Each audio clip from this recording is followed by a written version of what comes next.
आज के इस वीडियो में हम लाठी कहानी के बारे में जानेंगे पूरा अच्छे से। एक बार देख लोगे एकदम अच्छे से आपको समझ में आ जाएगा।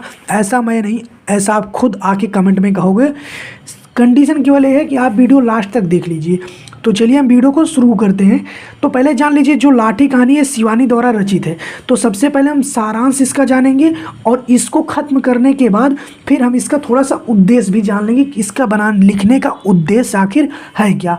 और आप जान लीजिए मैक्सिमम 80 शब्द आता है लिखने के लिए, तो आप बहुत ज़्यादा मत लिखिएगा, 80 से बहुत ज़्यादा नहीं तो कई बार होता क्या है कि जो क्वेश्चन आता है उसको बहुत ज़्यादा में लिख देंगे और इसके बाद क्या है फिर टाइम नहीं बचता है। तो इन सब चीज़ों को आपको मैनेज करना पड़ेगा, यहाँ पे जान लीजिए।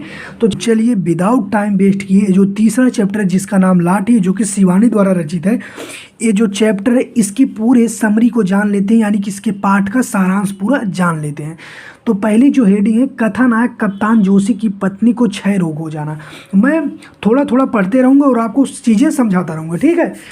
तो होता क्या देखिए, कथानायक कप्तान जोशी अपनी पत्नी बानो से अत्यधिक प्रेम करता है। विवाह के तीसरे दिन ही कप्तान को युद्ध हेतु बसरा जाना पड़ता है।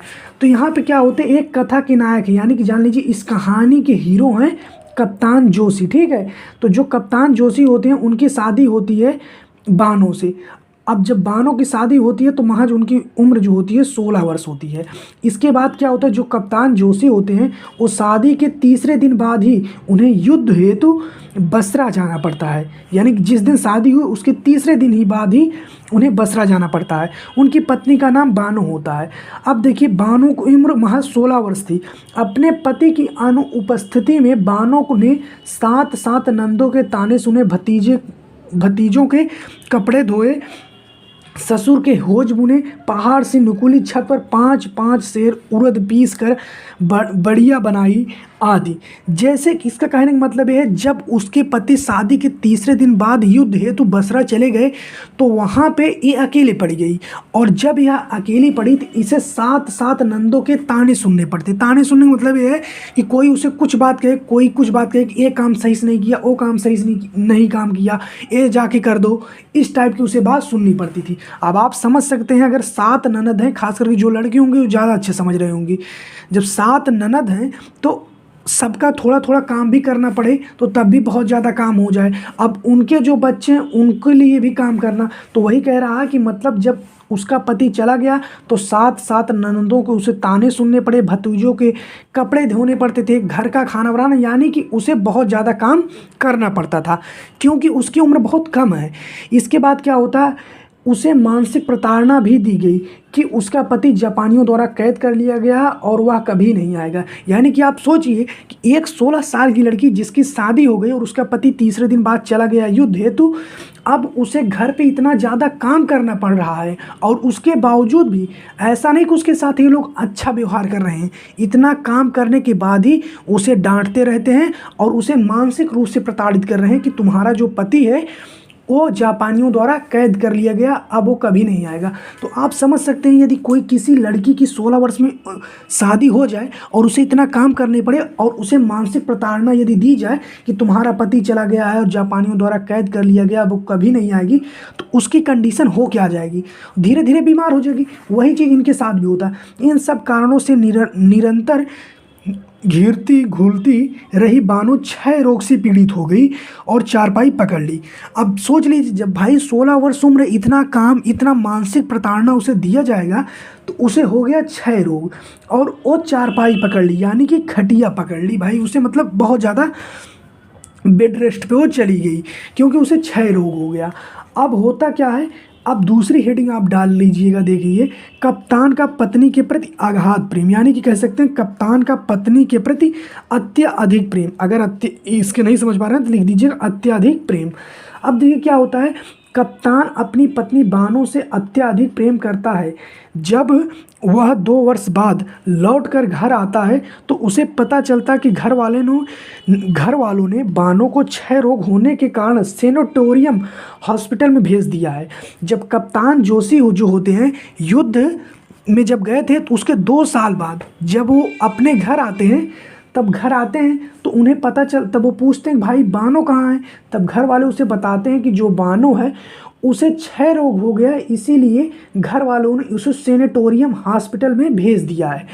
अब जब ये चीज़ उनको पता लगती तो उन्हें दुख होता है, लेकिन इसके बाद क्या होता है, जिस दिन आए थे उस दिन तो अपने घर पे ही रुके, लेकिन उसके दूसरे दिन कप्तान दूसरे दिन ही वहाँ पहुँच गए। यानी कि जो कप्तान जोशी होते हैं वो दूसरे दिन ही हॉस्पिटल वहाँ पहुँच जाते हैं, यानी कि सेनेटोरियम हॉस्पिटल में पहुँच जाते हैं कप्तान जोशी।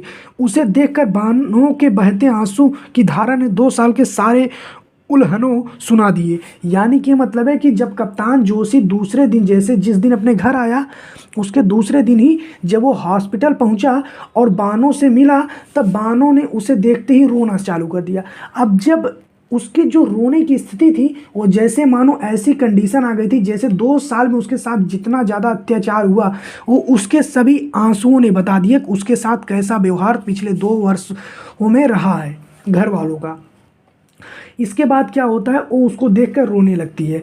अब इसके बाद सेनेटोरियम के डॉक्टर द्वारा बानो की मौत नज़दीक आने की स्थिति में कमरा खाली करने का नोटिस दे दिया गया। अब जब कप्तान जोशी उस हॉस्पिटल में आते हैं तो जो डॉक्टर होते हैं, डॉक्टरों ने उनको बताया कप्तान जोशी को कि आपकी जो पत्नी है उनकी मौत जो है नज़दीक आ गई है, तो ऐसी स्थिति में आप कमरे को खाली कर दीजिए। तो ऐसा नोटिस उन्हें दे दिए। तो डॉक्टर जो होते हैं कप्तान जोशी को नोटिस देते हैं भाई आप इस रूम को खाली कर दीजिए क्योंकि आपकी जो पत्नी उनकी साथ डेथ हो जाए। कप्तान ने भूमिका निभाते हुए बानो से कहा कि अब यहाँ मन नहीं लगता है, कल किसी और जगह चलेंगे। क्योंकि अब कप्तान जोशी अपनी पत्नी से डायरेक्ट थोड़ी नहीं कह सकते अब तुम मरने वाली हो इसलिए हम रूम खाली करेंगे। इसीलिए उन्होंने दिमाग लगाया और उनसे कहा कि अब यहाँ पे मन नहीं लगता है, कल किसी और जगह चलेंगे।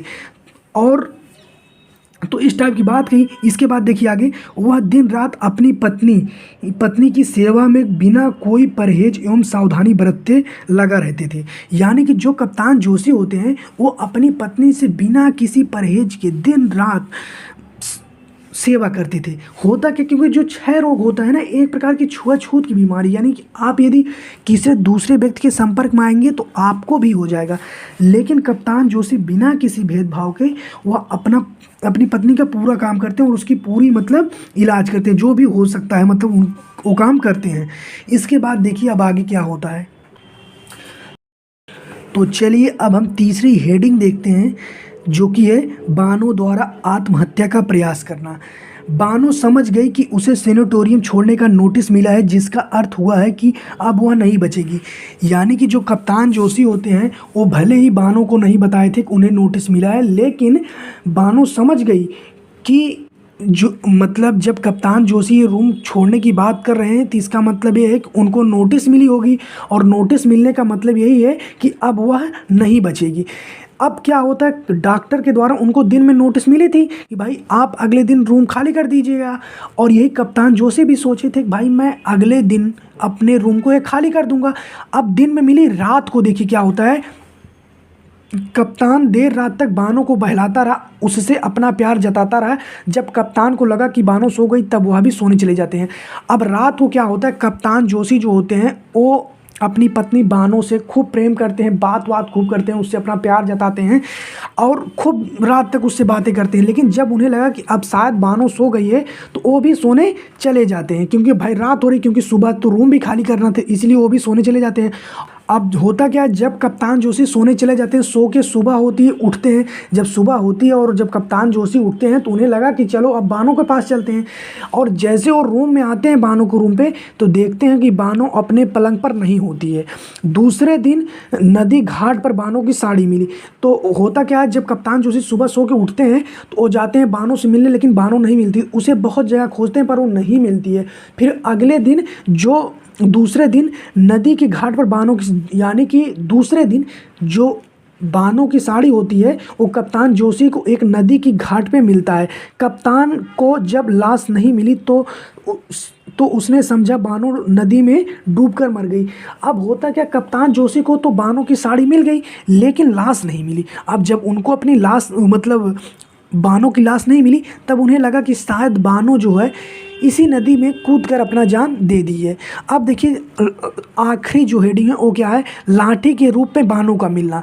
और मैं आपको एक चीज़ और बता दूं, ये जो है ना इसको आपको 10 पेज में इतना लिखने की ज़रूरत नहीं। अब जैसे देखिए आपको मैं इतना बता दे रहा हूँ, अब ज़रूरी नहीं जितना मैं आपको बता दूँ वो पूरा आपको याद ही होगा। तो इसीलिए ये हेडिंग, इस हेडिंग में, इस हेडिंग में, इस हेडिंग में थोड़ा थोड़ा लिख के 80 शब्द, 80 शब्द से 90 शब्द हो जाए, 90 जान लीजिए, 91 ना हो, इतना आप जान लीजिएगा। ठीक है, तो आखिरी वाला हेडिंग देख लेते हैं, लाठी के रूप में बानों का मिलना। जब कप्तान को पूरा विश्वास हो गया कि बानो अब इस दुनिया में नहीं है, तो घर वाले के जोर देने से उसने दूसरा विवाह कर लिया और दूसरी पत्नी प्रभा थी उसकी। ठीक है, उस प्रभा से उसे 2 बेटे एवं 1 बेटी हुई। यानी होता क्या है, जो कप्तान होते हैं जब उनको ये लग गया कि अब उन्हें पूरा विश्वास हो गया कि जो बानो है अब वह इस दुनिया में नहीं है, तो उनके परिवार वालों ने उनके ऊपर जोर डाला कि भाई अब दूसरी विवाह करो। क्यों? क्योंकि उस टाइम जब उनकी शादी हुई थी बहुत ज़्यादा वर्ष हुआ नहीं थे और दूसरे साल ही बानो की मृत्यु भी हो गई। तो आप समझ सकते हो ज़्यादा साल तो उन्हें हुआ नहीं था। तो उन्हें घर वालों ने दबाव दिया भाई दूसरी शादी करो। और जब दूसरी शादी करते हैं तो उसकी पत्नी का नाम होता है, दूसरी वाली पत्नी का नाम प्रभा। और प्रभा से जो कप्तान जोशी होते हैं उनको 2 बेटे और 1 बेटी प्राप्त होती है। और वह भी, और जो कप्तान पहले थे, यानी जब उनकी शादी हुई थी तब वो कप्तान थे, लेकिन अब वह क्या हो गए, अब वह मेजर हो गए हैं। लगभग 16 वर्ष बाद नैनीताल में वो घूमने जाते हैं। यानी जो कप्तान जोशी वो 16 वर्ष बाद नैनीताल में घूमने जाते हैं और वहाँ पे वो अपनी पत्नी के साथ एक चाय की दुकान पे चाय पीते हैं।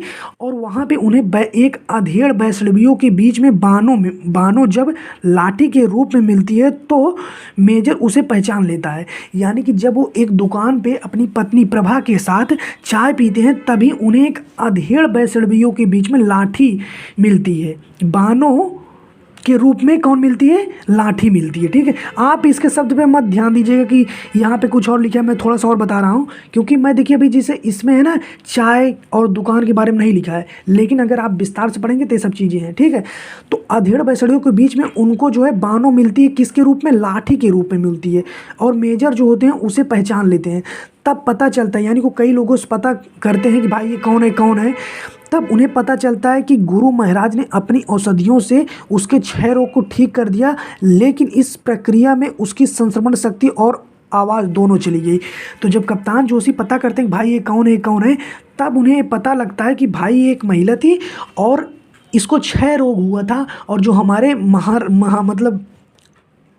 हमारे महाराज थे उन्होंने अपनी औषधियों से इसके 6 रोग को ठीक कर दिया, लेकिन इस प्रक्रिया में उसकी याद करने की क्षमता, यानी कि जो भविष्य में उसके हुआ है अब उसको कुछ नहीं मालूम है और ना वो बोल सकती है। यानी कि उसके साथ अब तक क्या हुआ उसको कुछ नहीं मालूम है और ना ही अब वह बोल सकती है, और ना तो वह बोल पाती है और ना ही उसे अपना अतीत याद है। वह वैष्णवियों के दल के साथ चली गई। तो जब मेजर को पता लगता है कि अब वह न बोल पाएगी और न कुछ उसे पुराना याद है, तब मेजर को काफ़ी दुख हुआ और इसके साथ ही जो लाठी होती है वह चली जाती है। ठीक है, वैष्णवियों के साथ। इसके बाद वह वैष्णवियों के दल के साथ चली जाती है और मेजर स्वयं को पहले से अधिक बूढ़ा एवं खोखला महसूस करता है, क्योंकि जो इसका नाम ही रखा गया है ना, ये बानो के नाम पे ही रखा गया है। तो जो लाठी है ना, पहले इनका नाम बानो होता है जब शादी हुई थी, लेकिन जब एक कप्तान जोशी को मिली तो किसके रूप में मिली थी, ये लाठी के रूप में मिली थी। तो इसके बाद वो चली जाती है लाठी, लेकिन कप्तान जोशी को बहुत दुख होता है, क्योंकि आप खुद, मैंने आपको यहाँ बताया था ना कि कप्तान जोशी उससे कितना ज़्यादा प्रेम करते थे। तो अब आप शायद समझ गए होंगे। अब बताइए, मतलब इस कहानी के अगर उद्देश्य की बात करें, उद्देश्य है कि यदि किसी पत्नी का पति जब अपने घर से दूर चला जाता है कहीं कमाने, तो उसके परिवार के जो सदस्य लोग होते हैं, कई परिवार ऐसे होते हैं जो उसकी पत्नी का शोषण करते हैं, उसे मानसिक रूप से प्रताड़ित करते हैं। और सबसे बड़ी बात जो यहाँ पे लेखिका ने कहा है, एक महिला ही दूसरी महिला का शोषण करती है। यहाँ पे एक चीज़ बता दें, यहाँ पे लिखा है महिला का शोषण करती है, यानी महिला ही महिला, यहाँ देखिए, यहाँ पे ये देखिए, महिला ही महिला का शोषण करती है। वही कह रहे हैं कि महिला ही महिला का शोषण करती है, जबकि आज के टाइम पे चाहिए कि हम सभी लोग एक दूसरे की सहायता करें और आगे बढ़ें। तो यही था लाठी कहानी। आशा करते हैं आपको ज़रूर समझ में आया होगा। तो समझ में आया हो तो कमेंट करके यार ज़रूर बताओ, अपने दोस्तों में शेयर करो।